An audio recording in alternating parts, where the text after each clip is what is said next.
Today I'm going to be talking with you about my Crochet Botanical Placemats.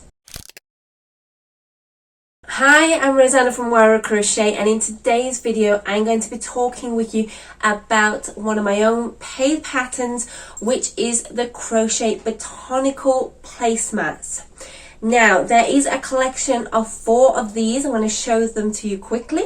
So first of all, we have the Crochet Olive Branch, the bay leaf, the Rosemary Stem, and finally the Eucalyptus Stem. So what we're going to do in this video, I am going to be talking with you about the inspiration, the materials, the crochet level, how I styled them, and the construction, and also where you can buy these patterns either individually or as a whole collection to get ready for summer for some alfresco dining.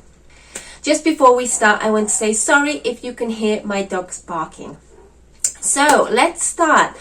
The inspiration. Now, I love dining. I love having my friends over. I like setting my table up nicely. And I thought, how can I incorporate my skill into making something beautiful for my dining experience with my family and my friends? And I love botanics. For those of you who don't know, I love crochet flowers, crochet leaves. I love being botanically inspired to create crochet items. Most of my website is all about crochet flowers or leaves. So it wasn't long before I decided I needed some placemats with some botanical inspiration. And I chose 4 different designs, all different stems, which I believe would work beautifully into a placemat design. Now, each of these placemats has one side with a stem. Why? Because these are not designed for you to put your plate right in the middle.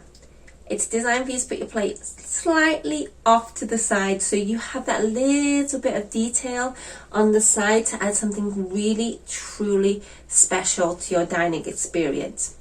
And I've actually brought one of my dinner plates. Now, I use quite large dinner plates. I believe this is a 28 centimeter. So I'm going to try to show you now without dropping the plate. So, as you can see here, if I put the plate to the side, you've got that detail on the edge, and you can have this on the side, on the top, however you wish to arrange your dinner setting. As I said, you can buy this as a whole collection, or you can buy just the individual placemat that appeals to you. Now, per placemat, you are going to need about 300 meters of yarn, and I have used here a rustic cotton yarn. Why cotton? Because I can throw these in the washing machine and it's going to be fine.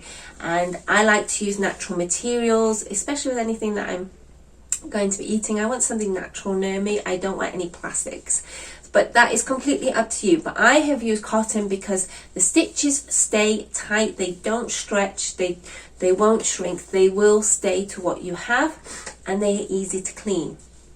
And the yarn I have used is a DK weight yarn.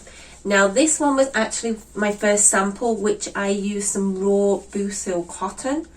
So it's a bit more, as you can see, a bit more malleable than, say, my cotton one here, which is 100% merchandise cotton, so it's very, very regular. But I do love the effect with this yarn. Unfortunately, I couldn't get any more to make the whole set, but I love this effect here. So like I said, it's 300 meters of yarn, 3.5, let me just double check that, a 3.5 crochet hook, which I believe is a size E in the US. And then you're going to need some yarn. Depending on which foliage you choose will depend on how much yarn, contrasting yarn you will need. But on average, you're talking about between 25 to 60 meters. And for this one I've used eucalyptus and used a contrasting very, very light grey-green colour. Another tool you're going to need, which is invaluable when you are working in the round, is stitch markers. This goes on and on and on. Please use stitch markers. It just helps you. You don't need to count then. You just keep going round in a sequence and life is so much easier. Now I'm going to throw in a few videos now of how I styled my placemats on my dinner setting, and as you can see they look really beautiful. The flowers with the botanics was such a special experience, and I really loved how this came out. I already had people asking me, can I make them for them? But these are things that take time, and I only make crochet for people who really, really appreciate it, as it does take time. These are pieces you are going to make and use over and over again, and maybe even pass on to your next generation. They are special. Now, construction, like I said, you're going to be working in the round, so use a stitch marker. And then most of the motifs are going to be worked in, well, all of the stems are worked into the mat, and this is a raised texture. Let's see if I can get this. Can you see that is raised there? It is not flat into the mat, so you do get that textural 3D effect of the stems standing out from the design. Now most of these are going to be individual motifs which you will have to sew on in place, and you have the freedom then to choose how many motifs you want, and you can change the order. It's up to you. You can change. What I would do is I give you a base in my pattern. Now these are all PDF patterns. I'm going to add in the new PDF stitch pattern which I've created, which contains all the stitches that I use in my patterns.